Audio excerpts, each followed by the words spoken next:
Hey everyone, it's Big Daddy. So it's another fun-filled storytelling interview with a friend of mine who everyone probably in the Washington Redskins market and sports world down there in the Maryland, Virginia, North Carolina. Well, probably all the way up to Philly. Geez, even New York. So let's say hello everyone to my man JP Finlay. How you doing, brother?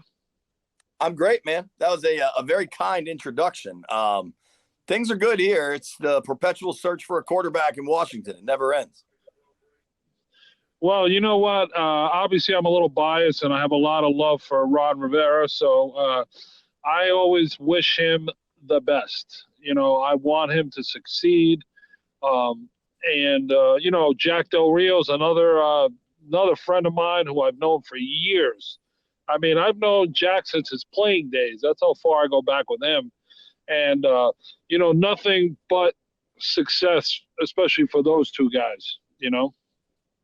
Yeah, I mean, both of them are class acts, and I've gotten to know Ron fairly well. Jack's a little more, I guess, distant with the media.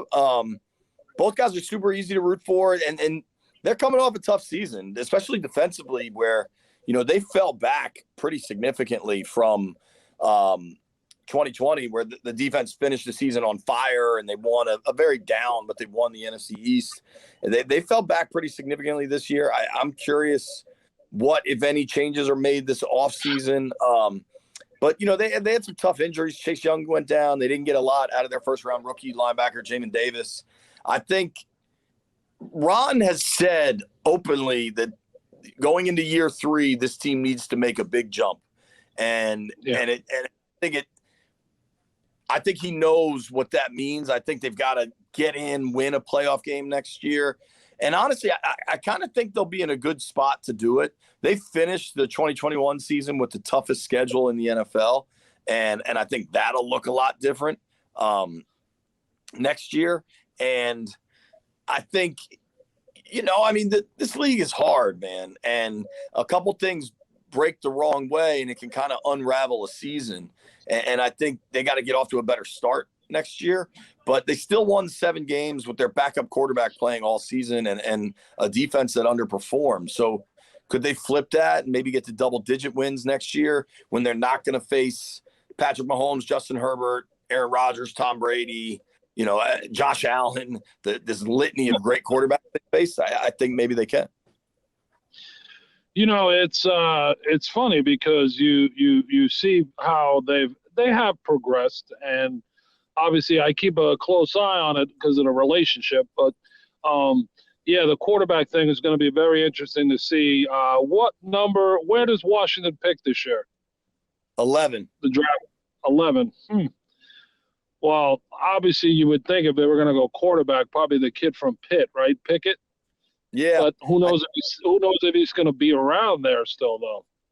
Yeah, I had a season-ending interview with Rivera, and I asked him about quarterback because remember last year they were rolling in with Ryan Fitzpatrick and not looking to address it for long term. I think this year it's a very different feel. Ron Rivera told me that the team is going to be open to exploring all their options, and that includes, paying the freight it would require to get either a top flight veteran quarterback and maybe a big trade like we saw last year with Matt Stafford, or trading up in the draft to go get a kid like Kenny Pickett. Well, you know what? It's a wait and see game. And, I always say we'll find out after we all visit the big supermarket, which is the Combine, fun place to and that's what people ask me all the time. They're like, Big Daddy, what is the Combine? And I'm like, you know what? It's a place where everybody goes to look at, meet, shop, and plan for the future, what they're going to buy. There's not instant gratification, but they get a better idea of, okay, here's the guy, for those that show up and do anything, here's the guy, and this is what we're looking at, and we'll see where we go from there. That's the best way that I could put it. I don't know how to put it any other way. You're totally right. And, it's become this like sideshow spectacle, but what it really boils down to is just coaches and front office people trying to get evaluations of talent. And then because you've got everybody, in one place, then the agents start talking and you start to really hear the rumors and everything that's going to happen in free agency as well. So the evaluations are about the rookies coming out, but the conversations are about really what makes an NFL offseason. Got it. So, all right. So the show, Big Daddy and Friends, is obviously you're one of my boys, and I bring all my friends on, and we kind of tell a story about like how you got started, what led you to get into what you're doing now, and what your goals and aspirations are down the road. So I want the viewers and listeners to know more about you. Sure. So, what I'm doing now is I do TV, and I just still do some writing and reporting for NBC here in DC. And I have a radio show people know Brian Mitchell played for, Washington, played for Philly, played for the Giants for a year, a legend in the NFL. And getting here was tough. I kind of just grinded my way up from working the graveyard shift at what was then CSN Washington. I've always loved sports since I was a little kid. I went to Maryland. I'm a Terp. Me and Big Daddy have that in common. Yes, we do. I went to grad school for journalism at Georgetown, and I wanted to do politics when I was in grad school, but like sports was always the thing I loved, and I graduated grad school in May of 2009, which was also just about the peak of the housing market collapse. It was that fall into that spring, and there were no jobs, especially in the media industry.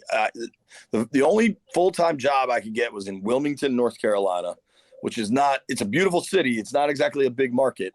And I made $22,000 a year. So I started from the bottom for sure, and just kind of grinded, and a couple good breaks along the way, and just got to work really hard, have a good attitude. And that's what I tell people all the time. It's funny how, in relation to me, here I am, I get in this one business, and all of a sudden I lead into this other business, and then this leads to something else. And it's always about opportunity. And, listen, I've made mistakes before in the past where, you may think of something maybe more fruitful, maybe more fun, and it doesn't work out. But you know what? You start at the bottom. And that's what I do with relationships. I remember guys when I was in my 20s, that they were equipment managers or ball boys or whatnot. And now these guys are all at different levels where they're running shoe companies. And, one guy that, a very dear friend of mine, bless his soul, he passed away. He was an equipment manager, then became a vice president of the Cleveland Browns. So all those things you have to always take into account that, you never forget anyone. Because, they all saying the same people you see on the way up, you see on the way down. And I always, I kind of stick with that mantra quite a bit, because I think it's a way to, you got to be humble. You got to stay humble. You got to be who you are. And when you say you're going to do something, you do it. It makes sense, right? Totally. And I think just on a simple level, like just treating people nice. Like I just try to be like friendly and respectful, and don't get me wrong. I can be I can lose. I have a temper or whatever. Everybody does, but it's about just trying to be a good person. Honestly, I think regardless of work, I think that always pays. So tell me, anything else besides Washington Redskins football? Like, let the fans and let the viewers and listeners know. Like, do you dabble in any of the other sports, or do you just stick to football? Yeah, I mean, work-wise, especially football's my passion, but I like all of it. College football, college hoops, NBA. The Caps are really good here. So hockey, baseball. Like, I'm a sports guy. I like all of it. I think what's funny is I love golf. I'm not nearly as good as I wish I was, but golf may be my number two. I think what's funny, though, is I have a young family. So I have a 6-year-old and a 3-year-old, and they're so much fun, and they're crazy little girls. And that starts to take up just a ton of your time in a good way. And I think it's a ton of fun. And I think, one thing I'm trying to do more of, and it sounds cliche probably, is just read, because I'm so ingrained on like social media all the time that it's nice to like not have my phone out. And I've realized, like, when I'm around the house, so during the football season, I'm basically running around the whole time, right? Like you and I were trying to lock in a time for this, and it just got to be that we're better off once Washington's done. Yep. And then, like, so now I'm around the house more, and it's like, what do I want my daughters to see? Do I want them to see me holding my phone or like holding a book? And so I'm trying to like carve time out for that. And it's interesting how it, like, your perspective just starts to change, especially as you watch little ones growing up. Yeah, no, I know. It's by the way, we have to get you up to the Big Daddy Golf Classic this June. So keep working on that swing, So got to get you up there for that. Well, I'll tell you, it was a lot of fun to see Maryland get in a bowl game. And, I went to the Pinstripe Bowl, and it was cool because, I had met Mike Loxley years ago when he was on the staff the first time. So I had met him at our boy Kevin Plank's house for one of his shindigs. And That's then cool. to see him again, and, we communicated, and, hey, whatever you need, Big Daddy, we would love to have you at the game. And, I was down on the field and whatnot. And then for them to have such a big win, that was really, really, it was fun. It was great to see because, this as well as I do. Things have been rough at Maryland in regards to football. Yeah. And I think he's going to turn it around, and he's on the right track, man. He's recruiting some talent, and my brother Jimmy, who's up in Buffalo, is a big fan of his as well. So the Salgados are locked in. That's we could definitely say that, So it was great to see that. I think Locks is the right guy at the right time. I think, he's a local guy here. This obviously matters to him. He was the OC at Bama. He could have gotten some jobs, and I think he wanted to come back. He can recruit this area incredibly well, and I was really happy they got the bowl game win because it's like they're stacking. They're taking steps each year. They're getting a little bit better. The one thing, and I don't know, I'm an ACC guy at heart. I think this Maryland team was in this ACC. I think they could have won 9 games. And I think having to compete every year against Ohio State, Penn State, Michigan State, I mean, it's really, really tough, man. Yeah, I agree with you 1,000%. A lot of people always ask, why did Maryland leave the ACC? Look, at the end of the day, everything has to do with this. It's money. Yep. Obviously, money talks, bullshit walks. And what I miss the old ACC. Those are some great games. Now you got just Clemson there, who's just running amok with the league, except for this year. But it would have been interesting to see, had we stayed, how we would have fared. And I think you might have gotten different athletes to come to Maryland because a lot of people use that against them. Yeah. Going into such a bigger environment, what are the chances or the opportunities or possibilities of being in the Big Ten? Hey, those are decisions made by people at higher places than you and I go to. So it's interesting to see. Now, lastly, all right, we talked about the draft. So, do you see any coaching changes on Ron's staff? I don't think any of your headliners. I don't think any coordinators leaving. So that's Del Rio's DC. Scott Turner's your OC. Nate Katz, our coach of special teams. I don't see changes there.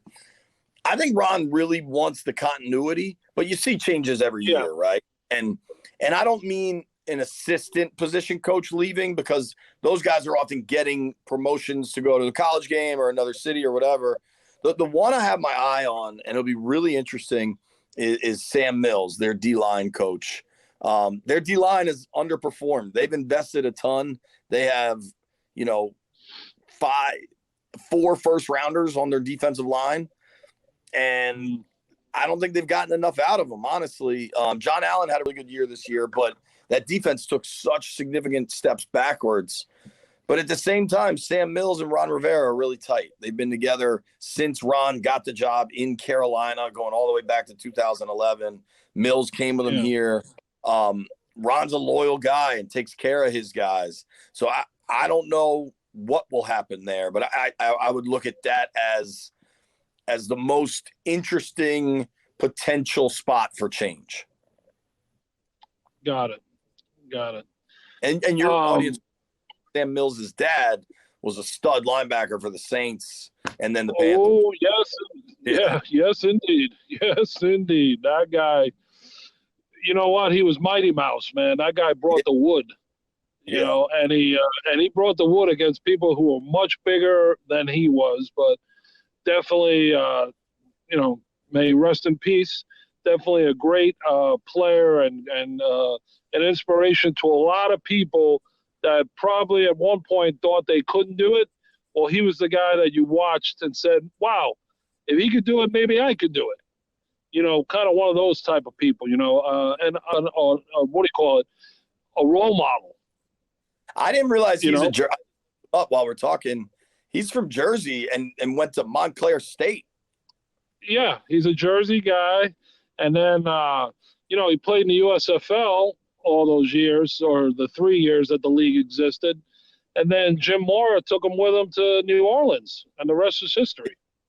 Yeah, I mean, I remember he was really good, those Saints and Panthers. I didn't even know about the USFL days. That's cool.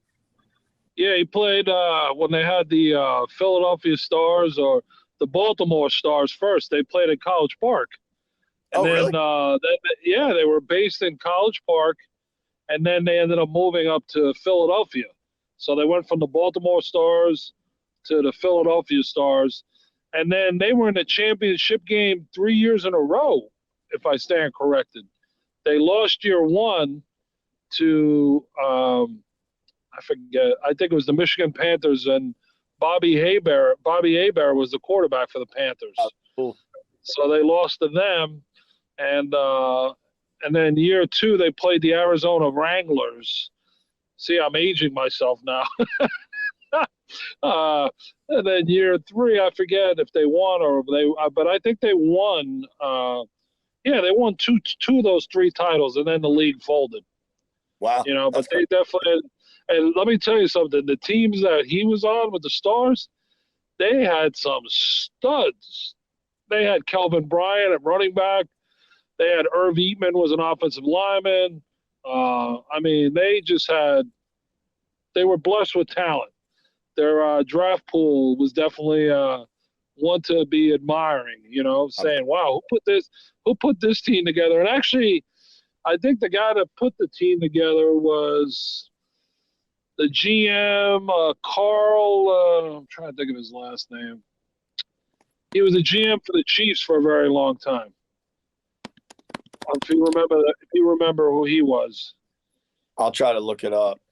Yeah, Carl, I got his face in my head because I was so used to him. I'd see him. Who was it? Carl Peterson. Carl, say that again? Peterson. Yes. Yeah, he was with them as well. So there was so many NFL guys that came out of there. Yeah. It was he was the president and GM of the Philly and Baltimore Stars from 82 to 85, and then got the job with the Chiefs and got the top job in 89. Wow. Yep. That's cool. It's cool. It's real cool. So what's up next for you, man? What do you Indianapolis? Man, this Omicron stuff has made our off-season planning complicated. I'll be out in LA for the Super Bowl for a couple days. Me too. Me too. Okay. Let's try to connect out there. I won't be on Radio Row, but we'll be out and doing our show from our hotel and, trying to maybe play a little golf and enjoy some sunshine, maybe a party or two. And then I don't know what's going to happen. Like I have pleaded with my bosses to go to Indy for the combine. Right now, the stance is safety first, but hopefully the numbers start going back down and that won't be a problem. But the big thing here in Washington is they're going to announce the new name pretty soon. And that's going to be a big deal in DC. And then, so you got the new name happening early February, and then everything's just going to be focused on a new quarterback, what they're going to do at the position. And outside of that, it's, just waiting for the weather to get warm. Yeah, I hear you. It's funny. I gotta hit the Pro Bowl and the NHL All-Star game at the same time because they're both in Vegas. That's fun. Yeah, that'll be interesting. I'll be there for about 5-6 days. Then I'll turn around, head home for 2, then head back to LA for Wednesday through Monday. I got a bunch of meetings out there and some interviews to do, and love to get together with you, of course, and we will. Sure. And share some parties and yuck it up a little bit, especially with the nice warm weather out there. I know, man. It's been tough here. I wanted to ask you a question though. Sure. Watching the Niners kind of just bully ball the Cowboys, watching what I thought the Bills kind of just bullied the Pats. What do you look for when you're watching a game and somebody with your background playing in the trenches? What do you look for a team to identify that they're going to control the line of scrimmage? That's a great question. And I actually watch line play all the time because I'm always intrigued about, is it one-on-one blocking? Is it zone blocking? Is it, backside cutoffs? And obviously I'm getting it really technical on all line talk. But, when I watched the Patriots play the Bills the first time and they won up in Buffalo, they decided, hey, we're going to run the ball, do something about it. And they still, even knowing that they were going to get run on, Buffalo had a hard time stopping the run. And if you would watch from behind the line play, the way the Pats were blocking and the backside was cutting off, the running back would just hit the holes. He would cut back and look for space to run through. Well, the other night, Devin Singletary played a game of his life. I mean, he had a great game. And you watched him, you could see when they were coming towards me, I'm watching the hole be opened up. And all of a sudden he's like, boom. And that's really what I really enjoy line play. And I like to learn about angles and how teams cut off on the backside and how they zone and all the different techniques. Even though my brother's the coach in our family, I always wanted to be a coach, and I would have been an O-line coach, but I got caught up in other things. And, I'm not complaining, but I still sometimes I even draw X's and O's sometimes on paper. That's funny. I'm like, you never know. In my next life, I may be a coach. So I'm going to write all this stuff down and put it in my head so I know later on. Or Neil O'Donnell, another term, we always joke around. We should coach. And if we coached, what kind of offense would we run? This, that, no. So I always love taking mental notes and sometimes with a pencil and a piece of paper, just writing stuff down. I got one more. Can I ask you one more? Absolutely. So you were there for the Bills thrashing the Pats. Was that the coldest game you've ever been at? No, the coldest game I was ever at was Giants at Green Bay in 2007. Oh wow. That was the NFC Championship game. I had the good fortune of being inside, so I did not freeze. I was down on the field pregame, went inside. I came back in the end of the fourth because I was thinking, all right, the Giants are going to win. They're going to kick a field goal, blah, blah, blah. Boom. It goes into overtime. So I'm like, I'm already down here, so I'm staying down here. So then obviously they kick the field goal, they win. Everyone on that Giants sideline could have taken off all their clothes and they wouldn't have been cold because they were so happy. Hey, the team won, they're going to the Super Bowl. So that was kind of funny how that felt.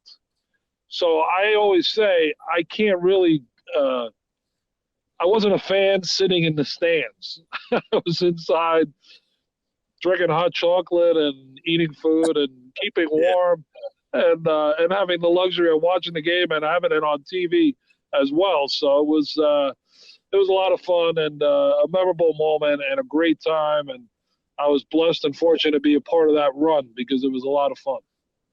For sure. I bet. Yeah. I bet.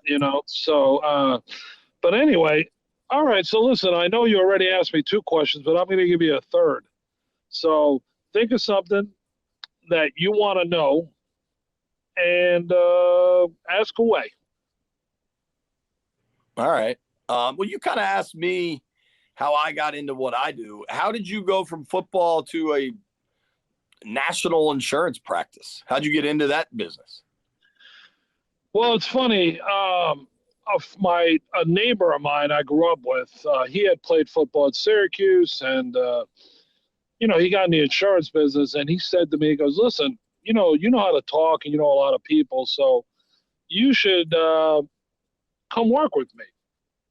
And I gave it a moment and a while to think about it, and I said, "Okay, sure."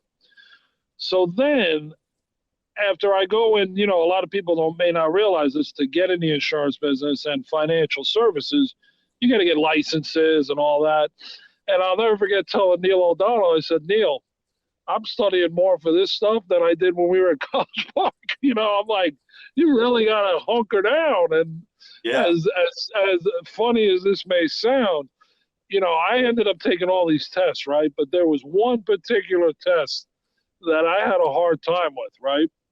And you have to pass it to get your license. So I had taken it twice and failed. And I was like, man.